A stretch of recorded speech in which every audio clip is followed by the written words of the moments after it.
Bonjour, bonjour, bonjour. Donc le disque du jour, hein, parce que je pense que chaque fois je vais me faire profiter de la musique que j'écoute. Donc ce sont des vinyles bien sûr. J'ai acheté 10 francs. C'est Linda Ronstadt. Donc c'est extraordinaire, une espèce de pop song, folk songlaise américaine. Une merveille. Donc je vais baisser le son. Voilà, bonjour à tous. Donc c'est Movember, hein, d'où la moustache, hein, vous avez compris. J'espère que vous allez bien. Donc petite vidéo un peu à l'impromptu. J'ai plusieurs sujets à évoquer avec vous. Je vais commencer par un que j'ai déjà évoqué. Donc j'ai répété évoqué là-dedans. Que j'ai déjà traité. Quand j'avais fait une vidéo, vous vous souvenez, qui s'appelait le Grand Bain. Donc je parlais de la piscine. Donc là je suis allé mardi à la piscine avec une classe de 6e. Donc 32 élèves, 6e, première séance de natation. Donc je ne sais pas si vous imaginez l'excitation, déjà le trajet en soi à pied dans les rues marseillaises est de qualité. Et puis donc on arrive à la piscine, on nous donne les vestiaires, donc c'est une espèce de panique, faire baisser le son, enfin voilà. On va dans le vestiaire, donc là, à qui a oublié son bonnet, ses lunettes, ses claquettes, son maillot, sa serviette. Alors moi j'ai toujours des maillots, des bonnets, des serviettes dans mon gros sac de natation, quoi, celui que je prends pour la piscine. Donc je suis arrivé à la piscine, je monte sur le bassin, donc la piscine de centre-ville à Marseille. Je monte sur le bassin et là, bon, bien sûr, j'arrive, une classe de primaire, du public, une agitation de dingue, du bruit, enfin voilà. Donc je vais voir le maître, le chef de bassin, enfin le gars qui a le cahier à la main. Je me présente, il me dit installez-vous, donc déjà il faut que je drive tout le monde, toute ma troupe, que je fasse évacuer avec l'aide d'un maître nageur le public qui nage, parce que dans ce bassin il y a 6 lignes d'eau, il y en a 2 qui sont allouées au public, là vous pouvez venir nager quand vous voulez de 8h à 17h ou 18h, je ne sais plus. Il y en a 4 pour les scolaires, 2 pour une classe, 2 pour l'autre. Vous avez bien compris que quand il y a 2 classes, quand il y a une piscine, il y a 2 couloirs qui sont d'un côté, 2 couloirs de l'autre et 2 couloirs au milieu. Ce couloir du milieu, on n'a pas accès à ses élèves par définition. Donc globalement, on essaie de mettre ensemble, quand on fait les réunions de répartition, là, une classe de lycée et une classe de collège. La priorité étant pour les 6e et les terminales à la piscine pour qu'on apprenne à nager et qu'on valide le test, le fameux savoir nager, et une autre pour le bac, quoi. Voilà. Puis il y a peu de piscines, vous savez, je ne vais pas revenir sur cette histoire. Voilà, donc je me retrouve sur le côté, au fond, sur le bord, et là je m'installe. Je devais être avec un autre établissement, un collège que je connais un peu, et je commence à mettre un matelas pour faire le test savoir nager avec le passage dessous. Voilà, là j'étais au plongeoir pour essayer de cadrer parce que l'excitation n'était pas vraiment tombée, donc envie de sauter à l'eau. Est-ce qu'on peut faire des saltos? Est-ce qu'on peut faire... Oui, bon, on va éviter de se faire remarquer dès le premier jour. Donc en même temps, il y avait une classe de primaire, donc très bruyante, avec une intervenante là, municipale avec une voix de stentor là, qui hurlait. Voilà, et qui tout à coup se met à crier parce qu'un de mes élèves était sous le tapis, il faisait son passage, me hurlait qu'il allait se noyer, tout ça, alors que le gamin est ressorti au bout de 2 secondes. Voilà, donc si vous voulez, une espèce de truc qui était pas très agréable. À ce moment-là, déboule l'autre collège qui est venu à pied aussi, et qui arrivait plus tard que moi, dans un collège public, avec deux collègues, 2 enseignants, voilà, et qui arrivent et qui viennent me voir en me disant nous on a que des non-nageurs, il nous faut le bord. Pas de problème. Donc je lui dis, je finis le test vite fait, là, je regarde un peu, là, non, il faut le bord. Bon, ok, je finis mon petit test rapidement, puis je dis à mes élèves, on va se décaler au milieu, donc là où j'ai plus accès à eux. Vous avez compris, c'est les lignes, sous le plongeoir, il y a un plongeoir au-dessus, là, central. Voilà, donc là je l'ai fait nager, mais j'ai pas accès donc au bord. Pour l'extrémité, il faut que je fasse tout le tour. Enfin, c'est la ligne, c'est son ligne d'eau réservée aux nageurs normalement. Bon, moi j'ai une chance, c'est que mes élèves savent tous nager. Voilà. Et donc on a fait la séance. Le monsieur de la piscine est venu avec son cahier me dire vous finissez à quelle heure? J'avais un créneau initialement de 14 à 15. Et quand j'ai regardé sur le site dédié, j'ai vu qu'il y avait la possibilité d'aller jusqu'à 15h30, donc tant qu'à venir à la piscine. J'ai réservé les 2 autres créneaux jusqu'à 15h30.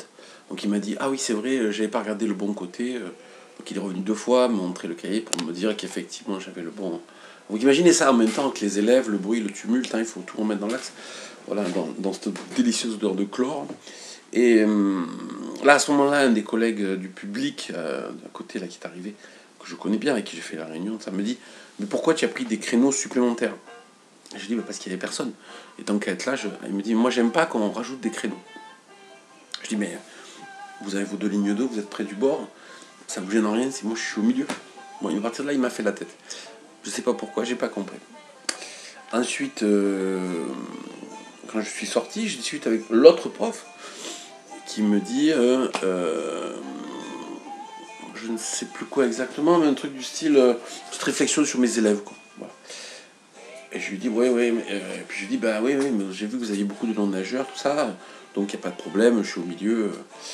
Il me dit, mais tu n'as qu'à venir dans le public, tu verras ce que c'est que d'avoir des non-nageurs. Alors je lui ai dit, tu sais, il y a beaucoup d'établissements privés où les élèves de 6e ne savent pas bien nager, quoi. Il me dit, oui, oui, non, mais nous c'est compliqué. Pardon, on fait le vrai métier. Voilà, du coup, donc moi j'étais décrédibilisé, je faisais pas le vrai métier. Alors là, j'ai fait un peu d'humour, je lui ai dit, tu sais, moi, les seuls problèmes quand les parents de mes élèves, puisque visiblement les vôtres parents ne leur enseignent pas la natation, ce qui se faisait à l'époque en famille, on apprenait à nager en vacances, eh bien, essayer de trouver le bon réglage pour le chlore ou le brome de leur piscine, afin que leurs gamins puissent apprendre à nager à la maison tranquillement. Et il n'a pas compris que c'était de l'humour, donc c'était un peu c'était un peu tendu. Voilà, donc le créneau, le bruit, les 2 couloirs du milieu, voilà. Je vous passe les détails sur les habillages, déshabillages, tout ça, je l'avais évoqué l'autre fois. Ça, c'était le premier point.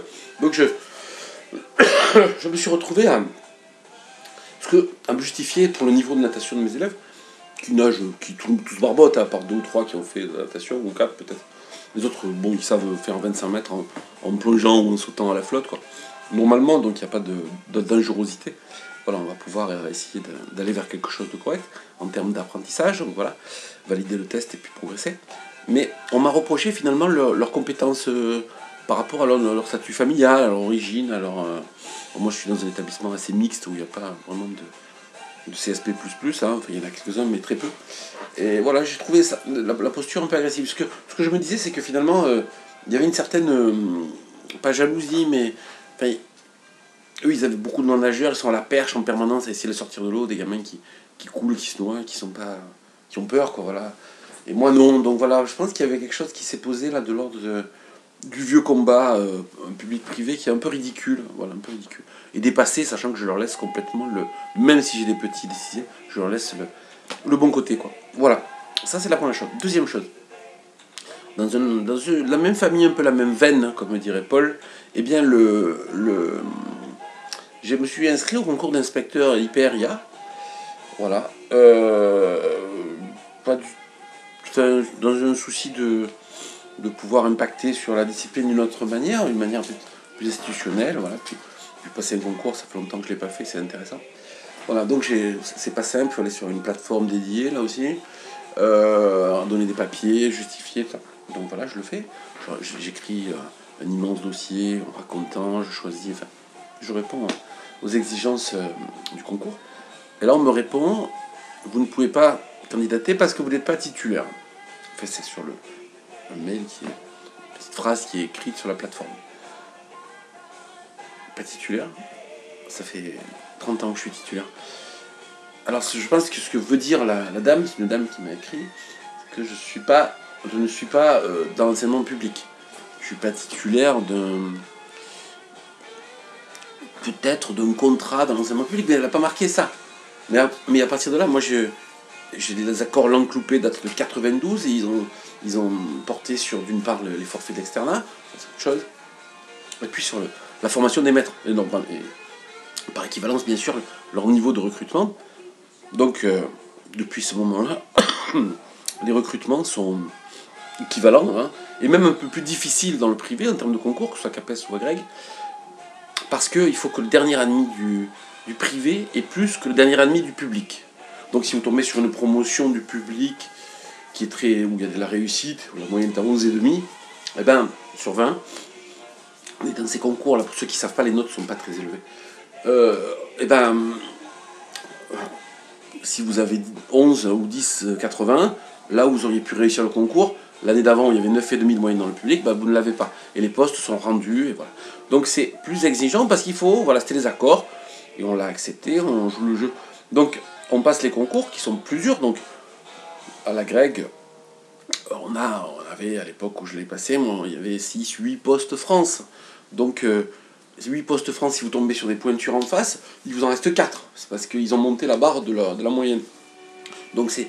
Voilà, et quand j'entends dire, sachant que c'est le même concours, le même jury, les mêmes épreuves, hein, tout est pareil de A à Z, avec en plus une difficulté supplémentaire à la fin. Quand j'entends, quand on me dit, qu'on me répond que je ne suis pas titulaire, j'ai envie de dire, je le suis même un peu plus. Voilà. On ne peut pas dire aux profs du privé, de l'enseignement privé sous contrat, c'est-à-dire qu'ils sont payés par l'État, hein, c'est bien clair. D'ailleurs, un statut très bizarre d'être dans un établissement où il y a un chef d'établissement qui ne vous rémunère pas. Je tout souhaite encore un peu, oui, mais ça passe. Donc, on est assez bon pour être jury au CAP BEP, on est assez bon pour être jury au bac, on est assez bon pour ceux qui sont des examens quand même nationaux, hein. On est assez bon pour faire passer une semaine de grande orale pendant 6 heures par jour pour l'examen, mais on ne serait pas assez bon pour être jury au concours, par exemple, hein, parce que chaque fois on se fait refouler, hein, je l'ai constaté, sous des prétextes futiles, voilà, le jury est complet, le président du jury a déjà établi sa liste. Et pour être donc, pour postuler au concours d'IPRIA, voilà, c'est-à-dire que l'enseignement privé est bon pour les trucs non glorieux et non rémunérateurs, CAP, BEP, mais pas pour les postes plus valorisés, rémunérés ou décisionnaires. Bon, donc il y a quelque chose là qui m'interpelle. Donc je le dis ici, parce que ici, malgré votre assiduité, vous savez que je ne suis pas un influenceur de l'EPS ou de l'école, ni un youtubeur renommé. Donc il y a peu de gens, en gros, je résume, il y a peu de gens qui regardent. Mais bon, voilà, je diffuse ça. En revanche, j'ai interpellé quelques personnes que je connais qui sont bien plus influentes que moi. Et si, il y en a. Et donc, je vais voir un peu ce que ça va donner. Parce que là, je suis quand même... Moi, à la limite, qu'on me barre, moi, pour diverses raisons, pour ces divers et variés de grand gueulisme, voilà, il n'y a pas de souci. Mais je pense qu'il faut quand même qu'on combatte pour la suite, quoi. On ne peut pas laisser 7500 profs comme ça, là, profs de PS du privé, les mettre de côté d'une certaine façon, les exploiter quand on en a besoin, et puis pas leur reconnaître à compétences et diplômes et concours et niveaux de recrutement équivalents, pas leur permettre de poursuivre une carrière qui peut-être qui est offerte à tous les autres, ceux du public, mais pas à eux, quoi. Voilà. Si vous voulez, dans le privé, quand on a réussi tout ce qu'on pouvait réussir en termes d'enseignement, enfin on est arrivé au plus haut degré, eh ben, il n'y a plus grand chose à faire, quoi. Alors soit on postule, on essaie d'être chef d'établissement, voilà, parce que là il n'y a pas de concours en plus dans le privé, donc on se tape dans la main et c'est fini, quoi. Ce qui fait qu'il y a quand même des niveaux de compétences parfois très éclectiques, voire comment dire, de façon politiquement correcte, des niveaux de recrutement, enfin il y a de mauvais managers, quoi. Voilà, je vais bémoliser mon propos. Voilà, de très mauvais managers, parce que bon, voilà, ils ont peut-être qui sont très, très croyants, qui ont une famille nombreuse et qui sont très doués pour la catéchèse, pour être présents en réunion, mais le management d'une équipe pédagogique, ce n'est pas que ça. Voilà, passons. Donc on peut être chef d'établissement, on peut faire de la formation, hein, voilà, mais on ne peut pas faire carrière dans notre discipline, notre ministère. Alors beaucoup, il y a le syndicat aussi, beaucoup s'engouffrent dans le syndicat. Vous constaterez que dans tous ces cas-là, on fuit les élèves quand même, hein. Donc il y a les profs qui très jeunes se tournent vers d'autres fonctions, sont des profs qui, soit par goût, soit par carriérisme, soit, bon, après par envie de piloter, ça peut arriver aussi, hein, par envie de réfléchir et d'avoir du pouvoir et d'être influent. Mais c'est souvent par envie de quitter le milieu, quoi. Ouais, quand on aime les élèves, on reste prof, quoi. Parce que je pense qu'il n'y a rien de plus agréable que d'être avec des gosses. Ouais, parce que s'occuper des parents, de la chaudière, du commission, sur les heures, leur, leur fléchage, voilà, c'est... Je pense pas qu'on soit dans le vrai, quoi. Alors, c'est sûr que c'est nécessaire, hein, il faut des logisticiens et des politiques, mais c'est pas le cœur du méchoui. Voilà. Donc tout ça pour dire que la piscine, le concours d'inspecteur, on est dans une situation là, par 2 fois, on m'a renvoyé dans les cordes en me disant que j'étais du privé et que donc soit j'étais pas légitime dans mon métier puisque j'avais des élèves très favorisés, si vous voyez mes élèves, très favorisés, et puis on m'a dit que je ne pouvais pas candidater alors que j'ai les comment dire le niveau d'exigence du concours. Voilà, le niveau statutaire du concours. Voilà, donc je voulais partager ça avec vous parce qu'à la fois on peut dire c'est pas grave, c'est comme ça. Le problème c'est ça, c'est que ça a toujours été comme ça. Donc il faut continuer. Il y a des choses qui ont toujours été, vous voyez, les femmes, le droit de vote des femmes, on aurait pu dire, bah, elles n'ont jamais voté, on continue à ce qu'elles ne votent pas. Hein, c'est comme ça, c'est bien. Hein, il faut être. C'est de la néopathie, qu'on a peur du changement. Je ne sais pas si le public a peur du privé, ou si le public méprise le privé. Il pense d'une part que c'est un choix qui n'est pas normal, que l'école doit être gratuite. Puis on est d'accord, pas de problème, absorbez-nous. Absorbez-nous, vous nous payez déjà. Il faut la payer les personnels et les bâtiments, mais bon, voilà, c'est un choix, quoi. 2 millions d'élèves, absorbez-nous, aucun souci, moi je viens avec plaisir. Et si je suis dans le privé, comme je l'ai déjà dit, c'est parce que c'est le privé qui m'a répondu, et pas le public quand j'ai candidaté. Donc voilà. Donc soit on n'est pas, vous voulez pas de nous, soit parce qu'on n'est pas, soit on n'est pas assez bon, soit vous avez peur qu'on prenne trop de place. Mais écoutez, alignons-nous sur les fameux accords ministériels. La loi du 80-20, à un concours, 80% de profs le 80-20 c'est pour les élèves, hein, 80% dans le public, 20% dans le privé. Sachant qu'il y a plein de régions comme la mienne où on n'est pas à 20%, on est moins. 80% de profs pour le recrutement des concours, du public, et 20% du privé. Et pareil pour les inspecteurs, et pareil. Un fonctionnement qui paraîtrait homogène, une vraie cohérence.